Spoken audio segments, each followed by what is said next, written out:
But let's rewind this because this story starts with chaos. Gunshots, betrayal, and whispers that changed hip-hop forever.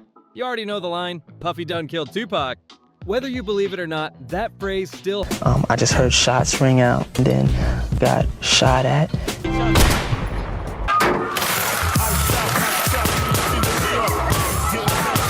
So I know there's no way he could have made it out of the car. And the winner is Eminem, the Eminem Show. Get your hand out my pocket. I see what you're doing. I see what you're doing on the channel. Get your hand out my pocket, man. I see what you're doing. I see what you're doing, man. Yeah, you gonna make me. Okay, I'm telling y'all right now. Haunts the culture today. And through all the madness, one name kept popping up in every corner of the industry. Diddy. The man had connections everywhere. Politicians, billionaires, rap legends, movie stars, you name it. At one point, even 50 Cent was tight with him before their friendship exploded into a full-blown rivalry. "Get your hand out my pocket," 50 once said jokingly on camera. But everyone watching knew the tension was real. Diddy's name carried weight in every room, and if you crossed him, people said you feel it sooner or later. But out of everyone in hip-hop, there was one artist who never stepped into Diddy's circle. One rapper who stayed far away from all the glitz, power plays, and mystery, Eminem. From day one, M made it clear he wanted nothing to do with Diddy's empire. Not in the 90s, not in the 2000s, not ever. While others were chasing fame and high society parties, M kept his circle tight and his distance even tighter. He wasn't playing their game, he was building his own. And if you remember that old lyric from Fuel, where he spelled R-A-P-E-R and fans caught that hidden jab, yeah, that line hit with serious weight. By the time the Eminem Show dropped, the tension between him and Diddy wasn't new. M had already been sending slick shots for years, long before he became a global name.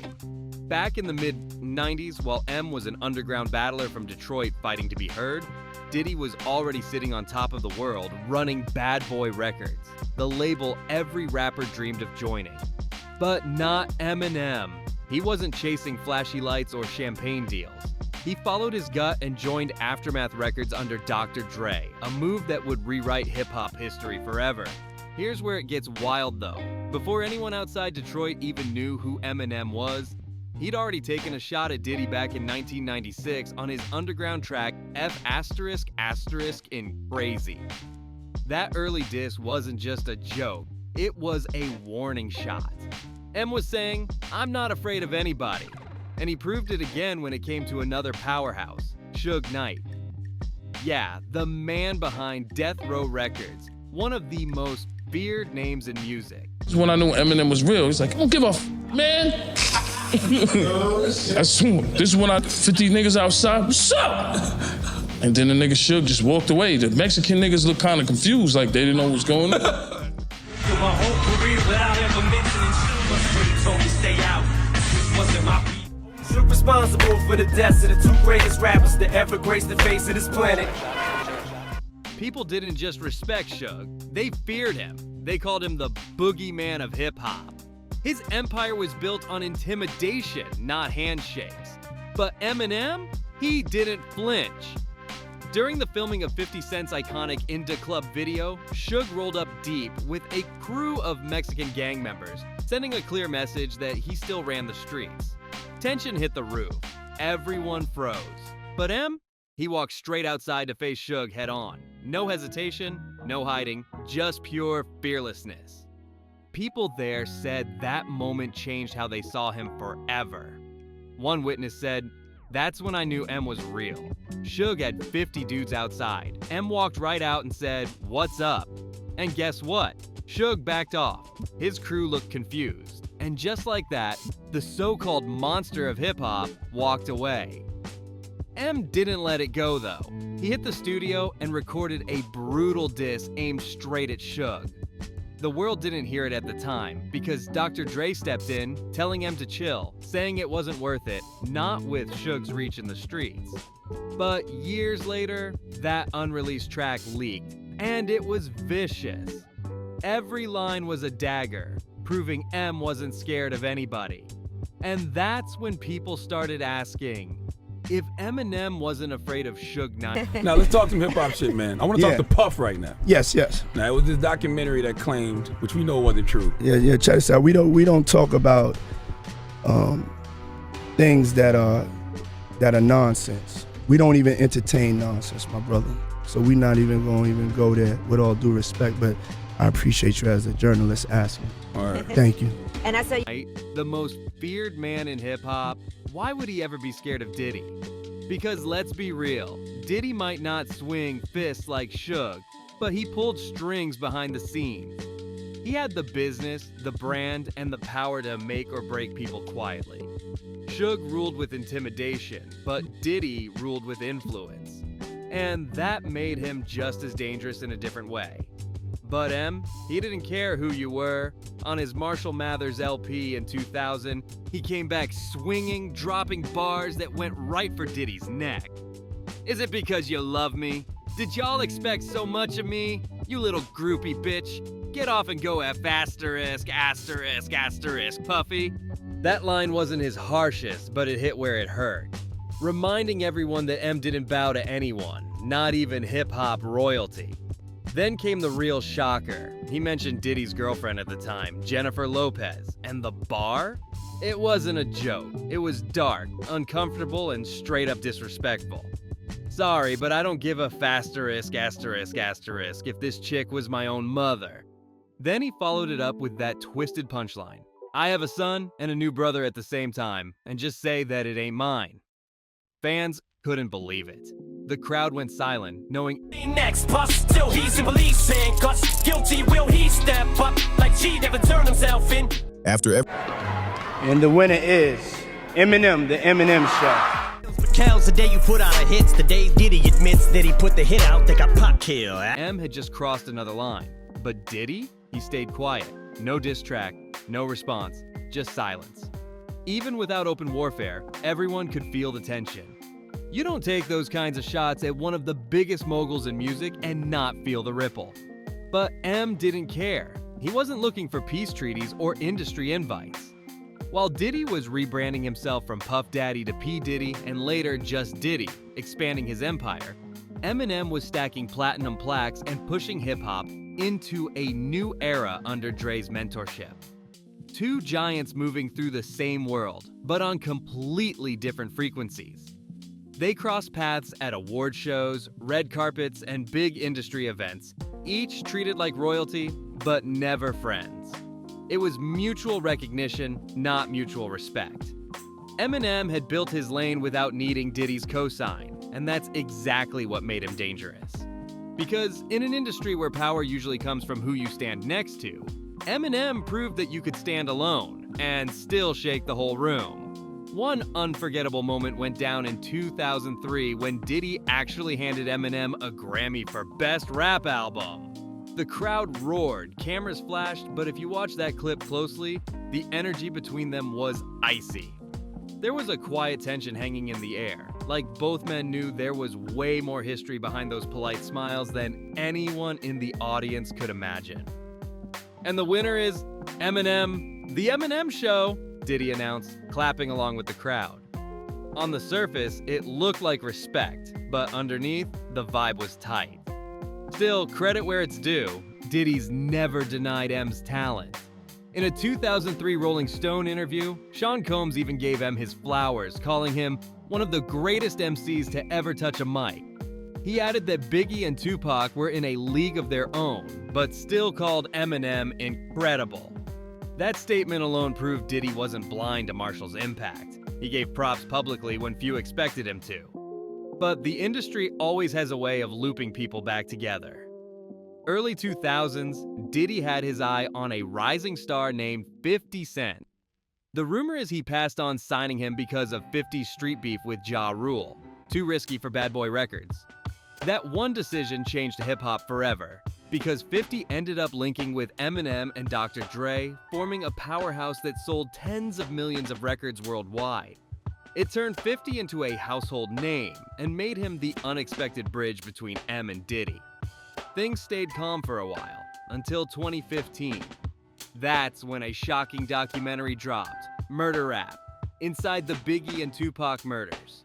Retired LAPD detective Greg Kading claimed that Diddy had allegedly offered $1 million for the hit on Tupac, naming Keith D as one of the shooters. The second that claim hit the internet, 50 Cent couldn't resist. He jumped online, echoing it and hinting that maybe Diddy really was involved in Pac's death. Instantly, the old whispers reignited, dragging Diddy's name right back into one of hip-hop's darkest mysteries. Eminem kept quiet back then, but not for long. Fast forward to 2018 when he dropped Killshot, his knockout diss aimed straight at Machine Gun Kelly. The entire hip-hop world stopped to listen. M wasn't just defending his crown, he was reminding everyone who still ran the mic. And buried in those razor-sharp bars was a line that made fans' jaws drop. One subtle punch that tied everything back to Diddy. But Kells, the day you put out a hit's the day Diddy admits that he put the hit out that got Pac killed, eh? Then came the closing line that shook the world. I'm just playing, Diddy. You know I love you. That one bar exploded online. Fans couldn't stop arguing, was M joking, or was there a hidden truth behind that smirk? Some said it was classic Eminem humor. Others swore he was dropping coded truth. Social media went into a frenzy. Hip-hop forums caught fire, and suddenly every interview, every lyric was under a microscope again. Then came the inside talk. According to Joe Budden's podcast, Diddy wasn't laughing at all. Behind the scenes, he was furious. That calm, "you know I love you" sounded less like a joke and more like a poke at something personal, something he's tried to keep buried for decades. Budden recalled Diddy saying, "He's in my hands, that's all I'll say." Back in the day, Puff could shrug off Eminem's jabs easily, but this time it hit a nerve. The topic of Tupac has always been Diddy's sore spot. Anytime that name comes up, his tone changes. He dodges, deflects, or ends the conversation fast. So when M casually threw that bomb into Killshot, it wasn't just a diss, it was a trigger. Later, when Diddy was asked directly about those rumors during a radio chat, his team cut the talk immediately. "We don't entertain nonsense, my brother," his rep said. "We're not even going there, with all due respect." That's how serious it was. They wouldn't even touch the subject. When Eminem finally talked about his beef with Machine Gun Kelly during an interview, he revealed something small but powerful. He and Diddy weren't connected at all, not even on a personal level. No friendship, no texts, no calls, nothing. He even said it himself. "I never made a call to..." Puff said it's in his hands, and he said I can say it. And that's the end of that.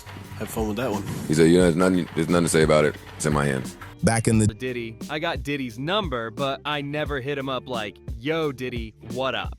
It never happened." That single quote said it all. Two of hip-hop's biggest names, moving in the same world, yet living in completely different universes. After Killshot, the distance only grew. No collabs, no public moments, no signs of peace, just silence. And in an industry built on alliances, that silence spoke louder than any diss track ever could. You'd think after everything that went down, Eminem and Diddy would have kept their distance for good. But nope. Just a few years later, their names collided again in 2020. When M dropped his album, Music to Be Murdered By, he snuck... I had never made a call to Diddy, really? I got Diddy's number, just hit him up. "Yo, Diddy, what up?" Never happened. in another slick reference to Diddy on the explosive lead track, Godzilla. It wasn't a full-blown diss, but fans caught it instantly. "Call me Diddy, 'cause I make fans," he rapped. Just subtle enough to keep people guessing, but loud enough to remind everyone that the tension still lived under the surface. But that little calm didn't last long. By June 2020, things got hot again when a previously unreleased Eminem verse leaked online. It was recorded for the remix of Conway the Machine's Bang, and this one had bite. The raw verse called out Revolt TV, Diddy's media company with zero sugarcoating. Shout to Puffy Combs, but of *****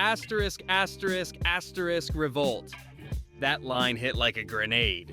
Within hours, social media went wild. Was Eminem reigniting his old tension with Diddy, or just lashing out at the media? Less than a day later, M stepped in to clear it up. He posted a public apology on Twitter, saying the verse was written in the heat of the moment and never meant to go public. He showed respect to Revolt and Diddy, saying there was no beef, just a misunderstanding. Still, the talk didn't die down. Fans were convinced there was still quiet tension between the two giants. And as we'd soon find out, they weren't wrong. By late 2023, Diddy's world came crashing down. Multiple women stepped forward with serious allegations, claims of abuse and control that painted a disturbing picture behind the superstar image. The shockwave hit the entire industry, especially when Cassie, Diddy's longtime ex, filed a lawsuit describing years of alleged mistreatment. The details were heavy, and the silence from Diddy's camp only made the whispers louder. Then came the wild twist nobody saw coming. Keith D, the same man long rumored to know what really happened to Tupac, was arrested. Before his arrest, he'd been out here on YouTube doing interviews, even claiming that Diddy once asked him to handle the Tupac situation. The internet exploded all over again, and right in the middle of that storm, Eminem dropped the death of Slim Shady. He came swinging harder than ever before. One track, Bad One, had everyone talking. M threw sharp cryptic lines that seemed to nod toward the infamous Diddy parties, the same ones the internet's been whispering about for years. And me offering you is nothing new. It's what I love to do. This is subterfuge, just to screw with you. And yeah, this much is true. Playful on the surface, but packed with layered meaning. Fans immediately started dissecting every line, convinced M was taking shots straight at Diddy again. Then came Antichrist, and things turned dark. Eminem referenced the leaked footage of Diddy allegedly assaulting Cassie. The verse was quick, but the impact, devastating. It was cold, direct, and brutally honest. A mirror held up to Diddy's public fall from grace, but the coldest shots of all came on Fuel. This was the moment Eminem went for the jugular. No filters, no hesitation, just pure lyrical fire. Every bar felt personal, sharp, and surgical. And RAPER got so many essays. Wait, he didn't just spell the word rapper out. A P. Diddy? Fans froze. Eminem had flipped the word rapper into raper, tying it into the ongoing allegations without saying it directly. It was one of the darkest double entendres he's ever written. Then he hit another blow. R.I.P. Biggie and Pac, both of y'all should be living. But I ain't trying to beef with him, cause he might put a hit on me like Keith D get him. That verse shook hip-hop. Eminem wasn't just name-dropping. He was confronting decades-old rumors head-on. The follow-up remix pushed it even further, hinting that Biggie's death was the ripple effect of Tupac's. Fans couldn't believe he said it out loud, and the internet went insane. M had just done what few rappers dared. He lit a match under one of hip-hop's oldest conspiracies. And while the world's still arguing over guilt and innocence, Eminem's message was clear. He doesn't fear anybody. Whether it's Suge Knight from back in the day, or Diddy now, Marshall Mathers has never bowed to power. And Diddy? He's not taking it lightly. After 50 Cent dropped his Reckoning documentary spilling industry secrets, Diddy reportedly sent him funeral flowers. Yeah, funeral flowers. That's not a peace offering, that's a message. So it's safe to say Diddy's probably not thrilled with M either. And at this point, it's not just rap, it's personal. Eminem's loyalty has always been with 50, and that means there's no handshake waiting in the shadows, no secret truce behind the scenes.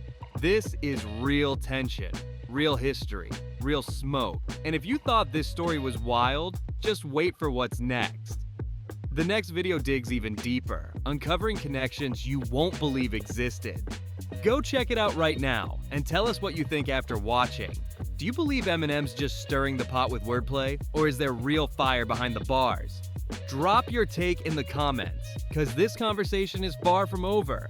And make sure to like, subscribe, and hit that bell icon so you don't miss the next breakdown.